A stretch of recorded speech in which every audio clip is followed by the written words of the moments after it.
Oke guys, welcome back to Daily Charting with Toshi, di mana kita akan daily chart your favorite cryptocurrencies. Oke, dan sebelum kita masuk ke DCWT, ada pengumuman dulu nih. Untuk hari ini DCWT hanya ada satu saja ya, karena gua sakit giginya makin parah ternyata ya.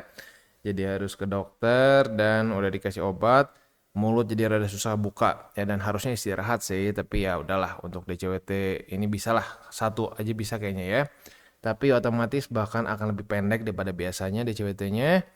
Dan selain dari itu juga mungkin suara gue akan terdengar sedikit aneh karena ya lagi-lagi mulut gue nggak bisa dibuka full gitu ya. Oke, langsung aja kita masuk. Dalam 24 jam terakhir, rally sebesar 2,57%, total market cap di 2,17 triliun US dollars. Bitcoin dominance mulai koreksi sebesar 0,18%. Nah, untuk daily close-nya seperti apa? Untuk daily close dari Bitcoin kita bisa di sini, dia daily close di angka 62.000 lebih 81 USD. Akhirnya setelah 2 hari berturut-turut BSB menjadi resisten, Bitcoin bisa daily close lagi di tengah-tengah ya, belum reclaim full ya, atau maksudnya belum daily close di atas BSB atas ya. Nah, tapi BSB bawah udah mulai berhasil dia tembus begitu ya. Tapi lagi-lagi jangan terburu-buru, kita tunggu dulu aja sampai weekly close di hari Senin ya, karena kita masih ada 1 hari lebih 22 jam lagi sampai terjadi weekly close begitu ya.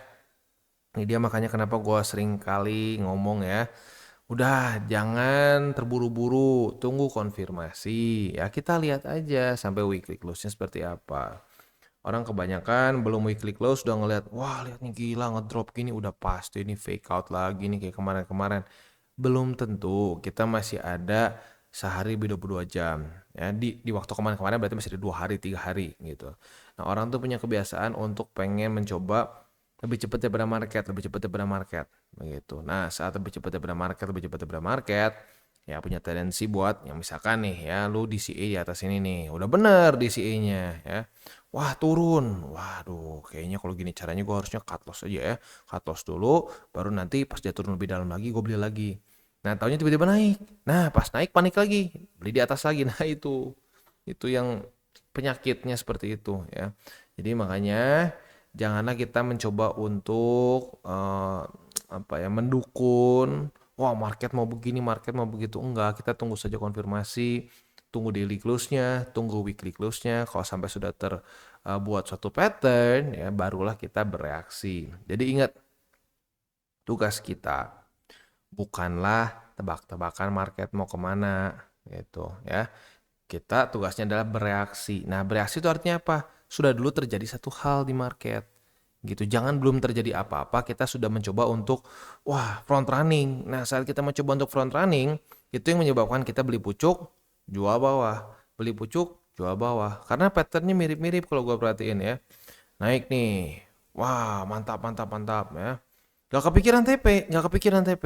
Pas turun ya, pas turun baru mikir nih, yang masih profit bang TP nggak bang ya? Aduh bang, TP nggak bang? Itu masih mending lah ya. Nah yang parah tuh apa? Waktu di sini nggak beli, wah ya pas udah sampai atas panik, waduh gimana nih ya? Beli deh beli deh. Nah biasanya kalau udah kayak gitu belinya gede ya, atau all in atau setengah all in lah, pokoknya dengan jumlah yang cukup besar lah gitu dari uang yang biasa lo sisihkan untuk kripto. Nah pas turun langsung lah banyak pertanyaan, bang cut loss dulu nggak bang? Bang cut loss dulu ya nggak bang? Ah itu.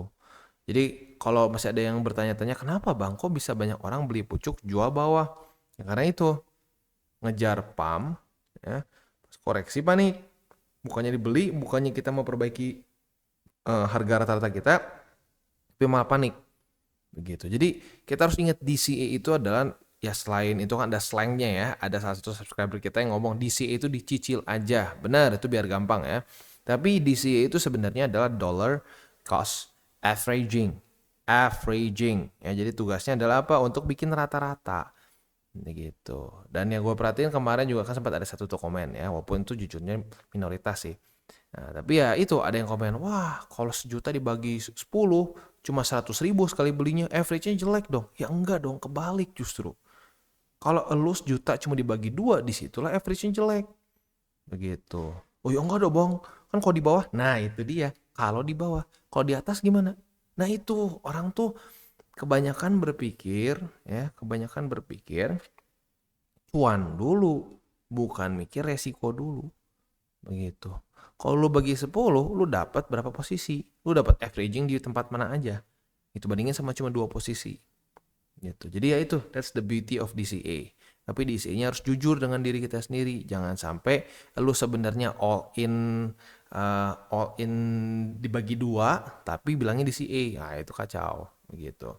Menurut gua dipikir-pikir lagi ya, apalagi dalam kondisi market yang nanti akan semakin volatile, 10 tuh minimal deh ya. 10 tuh minimal menurut gua untuk pembagian pelurunya gitu. Karena kalau kurang dari 10 menurut gua akan cepat banget habis ya, apalagi kalau lebih dari BTC dan Ethereum. Mungkin kalau BTC Ethereum doang 10 cukup lah ya. Ini hanya dari tanggal 28 September itu dia udah dapat 1 2 3 4 5 posisi di Bitcoin. Di Ethereum dia udah dapat 1 2 3 4 5 6. Nah, berarti udah lebih dari 10, cuma berapa hari? Gitu. Makanya gue bilang 10 tuh minimum. Ya. Jadi kalau misalkan orang dibagi kurang dari 10, nah itu kemungkinan besar ya akan cepat banget habis gitu. Apalagi kalau dibagi 2, itu sebenarnya mah lu mau all in. Lu mau all in, tapi pengen ceritanya biar kayak oh enggak lah, enggak all in, kita averaging. Padahal averaging cuma di 2 tempat. Gitu di 2 tempat dan seringnya di pucuk kalau kayak gitu. Ya. Not good. Oh. Oke. Next, kita lihat dulu ke indeks dolar. Indeks dolar kondisinya menguat sampai ke 102,635. Ya, jadi news-news kemarin tentunya membuat market cenderung bergerak ya. Dan by the way ya sebenarnya walaupun nggak terlalu volatile seperti biasanya ya, kayak di Agustus kemarin kan gila tuh ya, initial jobless claim bikin Bitcoin rally, bukan rally ya, ngepump sampai 20%. Bukan 20%, 12% dalam sehari ya, which is really really crazy. Nah, tapi di kali ini ya ada sih ya volatility, tapi dibilang ekstrim enggak nih. Kayak kita ambil contoh aja kemarin. Kemarin kan keluar setengah 8 nih ya. Setengah 8, ini benar ya? Ya, setengah 8 ya. Nah, ini di setengah 8 nih. Setengah 8 mulai lebih volatile kan daripada sebelumnya. Tetapi dibilang ekstrim sih enggak juga begitu. Ya sudah, kita dapatnya seperti itu ya jangan pusingin. Wah, kenapa bang nggak terlalu volatile? Ya, marketnya tidak terlalu mau volatile begitu. As simple as that aja. Oke. Next, kita akan geser ke Bitcoin dominance. Untuk Bitcoin dominance kita bisa lihat di sini masih di atas EMA20 nih. Apakah dia akan mantul atau enggak nih? Ya, itu pertanyaan pentingnya. Nah, jadi ya sekali lagi untuk yang ini ya, untuk altcoin season, ya itu memang tiap hari pasti ada yang nanya sih ya. Ya, jadi untuk altcoin season itu harus kita manage expectation kita begitu, karena gue juga baru kepikir lagi ya definisi orang berbeda-beda mengenai altcoin season. Kalau gue pribadi altcoin season itu saat minimal Bitcoin dominance itu turun dari, atau bukan turun tapi daily close di bawah dari EMA200 ya, EMA200 daily. Artinya di cycle ini lu bisa tarik mundur ya sampai sini ya, itu cuma terjadi bentar banget di sini nih di Januari 2024. Sebentar ini udah gitu beres, that's it begitu ya. Jadi altcoin season mini yang terjadi gitu. Nah tapi kalau orang nggak punya patokan seperti itu, orang akan banyak yang bilang wah ini altcoin season nih, wah ini altcoin season nih, wah ini altcoin season nih. Padahal menurut gue yang benar-benar altcoin season ya, di mana constantly altcoin itu mengalahkan BTC itu ya seperti ini nih. Nah ini altcoin season nih, ini altcoin season nih gitu. Nah, zaman sekarang begini dibilang altcoin season nih. Oh, altcoin season nih. Oh, altcoin season nih. Ya sebenarnya kalau lu DCA sih nggak apa-apa. Nah, jadi masalah enggak. Embel-embelnya tuh apa? Lu kalau nggak beli apa? Lu nggak beli, lu nggak percaya nih altcoin season, lu apalah bodoh, apa tolol, bego gitu. Wah, tuh. Ya padahal nih sama loh. Ini di cycle sebelumnya aja 2019 ya. Lu gila-gilaan altcoin season ini. Wah, udah nih altcoin season. Nah, lu rasain waktu ini naik. Nah, itu porto lu akan nangis. Gitu ya, porto lu akan nangis darah. Gitu. Nah, makanya patokan altcoin season yang besar seperti ini bukanlah selain dari EMA 200 ya, bukanlah cuma sekedar ya dideklarasikan, oh kita akan altcoin season. Enggak. Kalau menurut gue yang kita perlukan adalah fundamentalnya. Fundamentalnya interest rate dan balance sheet. Suka nggak suka itu lagi. Gitu. Lu lihat di sini, ya, waktu altcoin season terjadi. Apa similaritiesnya? Similaritiesnya adalah interest rate udah terjun payung, udah stabil di bawah nih. Dan balance sheet masih terus naik.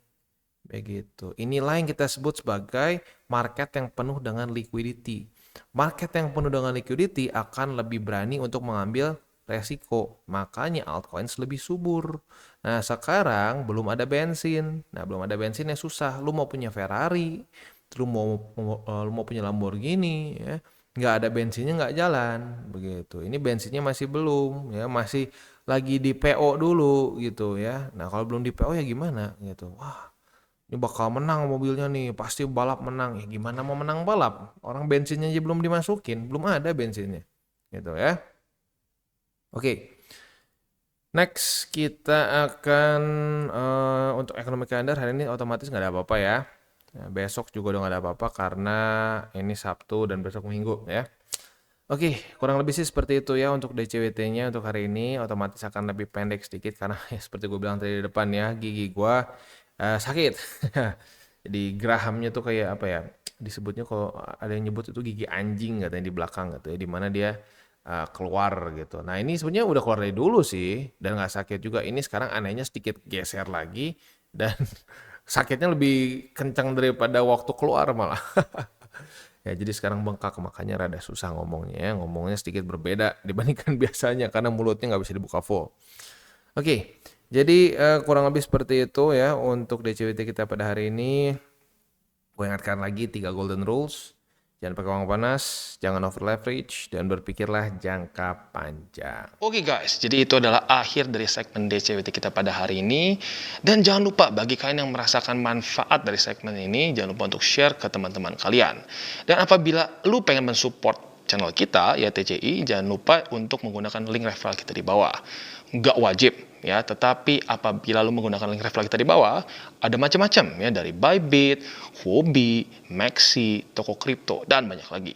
Ya, walaupun nggak wajib, tapi kalau menggunakan link referral kita, lu secara langsung membantu perkembangan dari TCI. Dan satu lagi, jangan lupa juga untuk join Telegram group kita, di mana kita bisa ngobrol-ngobrol santai mengenai dunia cryptocurrency secara 2 arah. So, jangan lupa untuk like, subscribe, click the bell icon, and see you on the next video.